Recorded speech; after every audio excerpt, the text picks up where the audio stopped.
అన్నగారు నమస్తే. బాగున్నావే?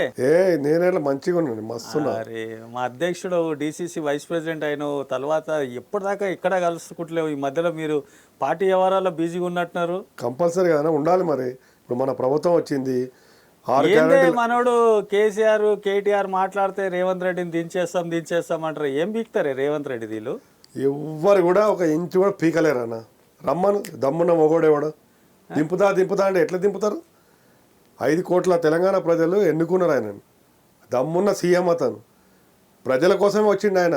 ప్రజల కోసమే ప్రజలకు మమేకమే ఉన్నాడు. ఎవరికి దమ్ముందా? కేటీఆర్ అంటాడు తుమ్ముతే ఊడిపోయేది ప్రభుత్వం, దగ్గుతే పడిపోయేది 5 సంవత్సరాలు కాదు, ఇంకా 15 సంవత్సరాలు అట్లనే అంటుంటాడు. ఆయన ముక్కు ఊడిపోగల. అయితే నేను మొన్న కేసీఆర్ కూడా ఇంతకుముందు మాడిన మా భాష ఏముంది కేసీఆర్ మీద. కేసీఆర్ మాట్లాడే విధానం ముఖ్యమంత్రి ఉన్నప్పుడు రేవంత్ రెడ్డిని కాంగ్రెస్ ప్రభుత్వంలో ఉన్న అధికార నాయకులను అందరినీ కూడా ఎంత బండబూతులు తిట్టిండు.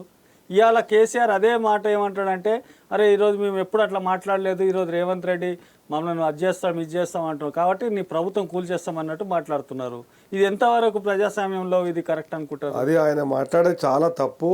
ప్రభుత్వం దింపేస్తా అంటే నేను చెప్తున్నా కదన్నా, ఎంత పెద్ద మొగడు వచ్చినా ప్రభుత్వం దిగదు. అది కానే కాదు. అది ఉట్టిగా ఎందుకు బట్టకాల్చి నెత్తి మీద వేయటం? ఈ స్టార్టింగ్లో మీరు ప్రభుత్వం ఏర్పడిన తొందరలోనే కడియం శ్రీహరి, అదేవిధంగా పల్లా రాజేశ్వర్ రెడ్డి, తర్వాత మన ఈ కొంతమంది మూర్ఖులు మన రేవంత్ రెడ్డిని పట్టుకొని ఇష్టం వచ్చినట్టు బచ్చగాడు మా ముంగట అది అన్నాడు. కానీ ఈరోజు ఈ రాష్ట్రంలో మొగోడని నిరూపించుకున్న ఘనత ఇవాళ రేవంత్ రెడ్డికి ఉన్నది. కాబట్టి ఆయనను ఈ రకమైన విమర్శించే విధానం, వాళ్ళ ఓర్వలేనితనంగా మాట్లాడుతున్న విధానాన్ని మీద నీ స్పందన ఏందన్నా? స్పందన అంటే వాళ్ళందరూ ఇవన్నీ అనడం బంద్ చేసి నోరు మూసుకొని డెవలప్మెంట్ కోసము కొత్త ఐడియాస్ ఉంటే ఇస్తే సరిపోతుంది. ఆల్రెడీ మన సీఎం సింహం లాంటివాడు, దమ్మున్న మొగోడు. రమ్మని ఎదురొచ్చి మాట్లాడమను. ఇప్పుడు ఎవరెవరైతే తిట్టినరో వాళ్ళందరూ ఎప్పుడు రేవంత్ అన్న పిలుస్తాడో వచ్చి జాయిన్ అవుదామని ఉన్నారు. అందరు చూస్తారు పబ్లిక్ వరుస పెట్టి వస్తున్నారు, దుకాణం ఖాళీ. అందుకే వాళ్ళ రమ్మనడానికి కోసమని ఇట్లా రివర్స్ వస్తున్నారు. మల్లారెడ్డి లాంటి వ్యక్తి కూడా కేసీఆర్ మన రేవంత్ అన్నను బండబూతులు తిట్టాడు. ఇవాళ పోయి ప్రాధేయపడుతున్నాడు అక్కడ. ఏడా మన డికే శివకుమార్ అందరు పోయి సార్ మాకు పార్టీలో చేర్చుకోండి సార్, మాకు న్యాయం చేయండి సార్ అంటున్నాడు. కానీ ఆ రోజు మన నాయకుని తిట్టినప్పుడు పోయిన పరిస్థితి ఎట్లున్నది? ఏదో అనుకున్నారు, ఏదో అయింది. అర్థమైందా అన్న? అందుకని ఇప్పుడు ఏంటంటే ప్రజలు ఏం చూస్తారంటే, ఎలక్షన్ ముందు ఏదైతే మనం వాగ్దానాలు చేసినామో అది వీళ్ళు కాన్సన్ట్రేట్గా చేస్తున్నారని చూస్తుండ్రు. అది ఆటోమేటిక్గా చెప్పుకుంటూ రోజుకు ఒక మాట చెప్పుకుంటూ 100 రోజులు కూడా కంప్లీట్ కాలేదు, అన్ని గ్యారంటీలు అమలైపోయినాయి.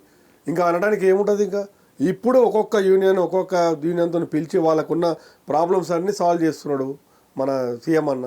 ఇంకేం కావాలి? మొన్నటికి మొన్న రేవంత్ అన్న మొన్న అన్నాడు, వీళ్ళు మాట్లాడిన మాటలకు ఏమో స్పందించిండంటే, నేను తలుచుకుంటే మాత్రం నీ బీఆర్ఎస్ పార్టీలో నువ్వు ఒక్కడు కూడా మిగిలడు, వచ్చి మా పార్టీ దగ్గర జెండా వేసుకొని మా దగ్గర అండగా నిలబడడానికి రెడీ ఉన్నారు బీఆర్ఎస్ ఎమ్మెల్యేలు.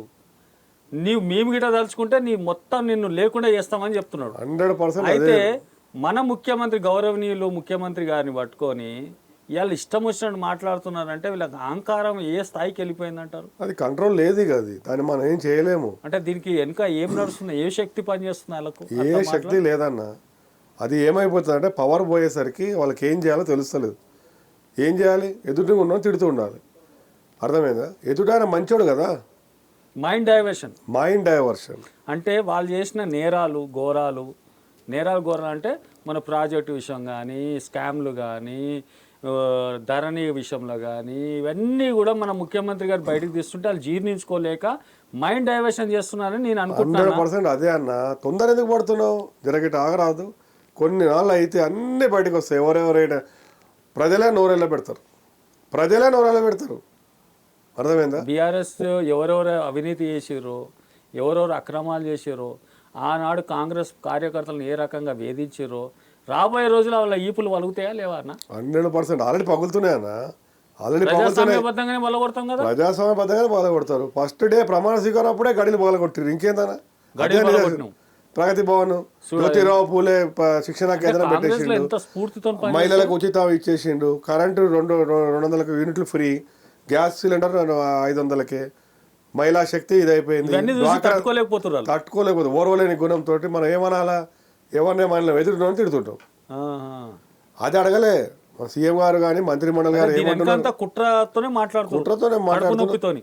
అంటే ఎక్కడ ఇట్లా అంటే ఏమవుతుంది, భయపడిపోయి నిజాలు ప్రజలకు తెలియకుండా పోనీ ఇక్కడ వరకు పులి స్టాప్ పెడతాడేమో సీఎం గారు కానీ మంత్రి మండలిలో ఉన్న మంత్రులు కానీ బుత్తమన్న కానీ దామోదర్ అన్న కానీ బట్టి గారు వీళ్ళంతా ప్రజల్లో ఉన్నారు సార్, ప్రజల్లో ఉన్నారు అందరూ. టీవీలలో చూస్తలేం మనం, ప్రజల్లో ఉన్నాం. ప్రభుత్వం ఇది ప్రజల ప్రభుత్వం, ప్రజల కోసమే వచ్చింది. మేనిఫెస్టోలో ఏది చెప్పిండ్రు, ఎలక్షన్ క్యాంపెయిన్లో ఏదైతే చెప్పిండ్రో అదే జరుగుతుంది, జరుగుతుంది కూడా. ఇంకా ఎన్నో ఇప్పుడు అద్భుతాలు మనం 2 చూస్తాం. లక్షల ఉద్యోగాలు ఇస్తామని చెప్పినాం 6 గ్యారెంటీలో. అంతకంటే ఎక్కువనే ఇప్పుడు ఇస్తాం. మనము వచ్చి 90 రోజులు కాలే దాదాపు 30,000 ఉద్యోగాలు ఇచ్చినాం. ఎన్నో ఇప్పుడు రెగ్యులర్గా ఖాళీ అవుతుంటాయి, ఆటోమేటిక్గా భర్తీ అయిపోతుంది.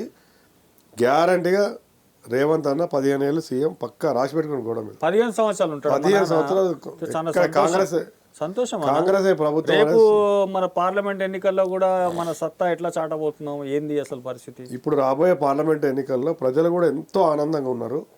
ప్రతి ఒక్కరూ కాంగ్రెస్ వైపే చూస్తున్నారు. 17 సీట్లలో మినిమం 12 నుంచి 15 సీట్లు పక్కా గెలుస్తాం. పక్కా పక్కా పక్కా